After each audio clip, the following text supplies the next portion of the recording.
ద్వారక కృష్ణుడు పాలించిన నగరం. అసలు ఆ నగరం సముద్రంలో ఎందుకు మునిగిపోయింది? ఆ రోజు ఏం జరిగింది? ఆ ప్రళయానికి కారణం ఏంటి? దాన్ని ప్రత్యక్షంగా చూసిన వారు ఎవరు? ఇలాంటి ఎన్నో ఆసక్తికరమైన విషయాలను ఈ వీడియోలో తెలుసుకుందాం. ముందుగా మా ఛానల్ని మీరు సబ్స్క్రైబ్ చేసుకోండి. అసలు ద్వారక ఉందా?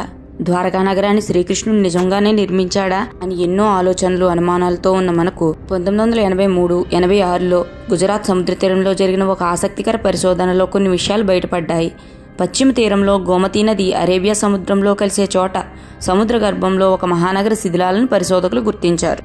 ఆ తరువాత జరిగిన పరిశోధనల్లో ఆ నగరం 3150 ఏళ్ల కిందటదని నిర్ధారించారు.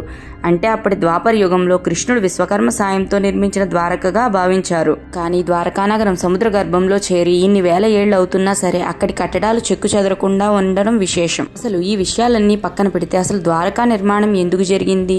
సముద్రం మధ్యలోనే ద్వారకా నగరాన్ని ఎందుకు నిర్మించారు? అసలు ద్వారకా నగరం మునిగిపోయిన రోజు ఏం జరిగింది అనే విషయాలు ఇప్పుడు తెలుసుకుందాం. శ్రీకృష్ణుడు మధురలో కంసుడిని సంహరించాడు. దీంతో మగధరాజైన జరాసంధుడు మధురపై అనేక మార్లు దండయాత్రలు చేస్తూనే ఉన్నాడు.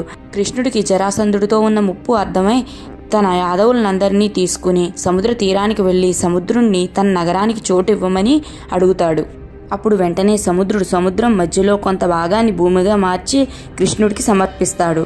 అప్పుడు విశ్వకర్మ సహాయంతో శ్రీకృష్ణుడు స్వర్గాన్ని తలపించేలా అందమైన కట్టడాలతోనూ రాజ్యసభ మండపాలతోని వ్యాపార ప్రదేశాలతోని ప్రణాళికాబద్ధంగా ద్వారకా నగరాన్ని నిర్మించారు. మహాభారత యుద్ధం తరువాత శ్రీకృష్ణుడు 36 ఏళ్లు ద్వారకా నగరంలోనే నివసించాడు. కృష్ణుడి తరువాత యాదవరాజులు పరస్పరం తమలో తామే కలహించుకోవడం వల్ల సామ్రాజ్యం పతనమైనట్లు చెప్తారు. యాదవ కులం కూడా అంతఃకలహాలతో నశిస్తుందని గాంధారి శపించింది. యాదవ సామ్రాజ్య పతనం తరువాత బలరాముడి యోగం ద్వారా దేహాన్ని త్యజించాడు. అలాగే కృష్ణుడు అరణ్యానికి వెళ్ళాడు. అక్కడి నుంచి నేరుగా స్వర్గానికి వెళ్ళాడని మహాభారతంలో ఉంది. అయితే ఒక బోయవాడి బాణం వలన కృష్ణుడు గాయపడిన దేహాన్ని త్యజించాడని మరికొన్ని పురాణాల్లో ఉంది.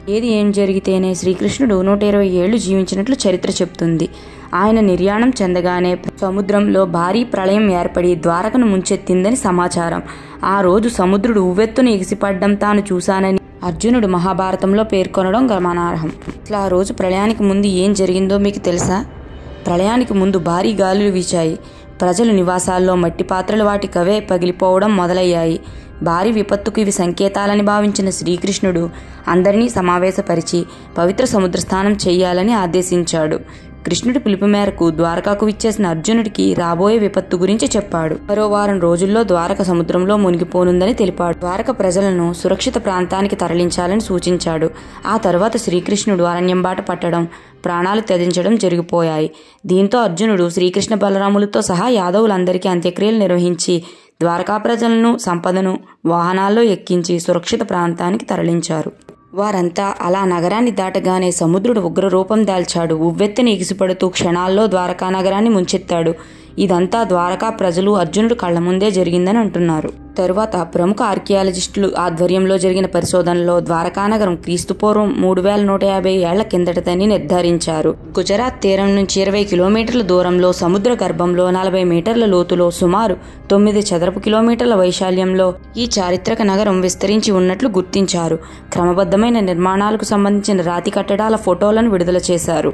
ఏది ఏమైనా ఓ మహోన్నత నగరం సముద్రం అడుగున ఇప్పటికీ చెక్కు చెదరకుండా ఉండడం నిజంగానే అద్భుతం కదా. ఇప్పుడు ఇన్నేళ్ల తరువాత ఈ అద్భుతమైన ద్వారకా నగరాన్ని సబ్మెరైన్ ద్వారా వీక్షించే అవకాశాన్ని జనులకు కల్పిస్తున్నట్టు ప్రభుత్వం వెల్లడించింది.